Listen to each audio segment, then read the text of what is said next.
Takže zdravím, dnešní video bude vyjádření ohledně krádeži našeho videa, který bylo promo na náš server Pohodáři.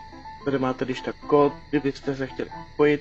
Jde o to, že majitel serveru RealRP, LN Folix, nám ukradl vlastně styl našeho proma ohledně našeho serveru. Prakticky kompletně všechno okopíroval, kromě toho, že to video nebylo až tak moc energický, jak bylo například to naše, nebo že na konci videa bylo lokaci pro loučení. Tímto bychom chtěli poprosit naši komunitu, abyste mu to dali všichni vyhrát.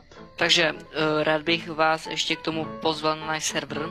Je už tady, zazněl tady už kód serveru. Prosím, připojte se a fakt mu to dejte vyžrat, protože si to zaslouží. Když se nedáte bacha, je strašně sprosté, jak kdybyste to někde potkali, tak mu dejte třeba report nebo něco takového. Neumí se chovat, neumí to airpit a všem jsme to dělat na schvál a tak. Takže sami jste to slyšeli a my se s tímto loučíme.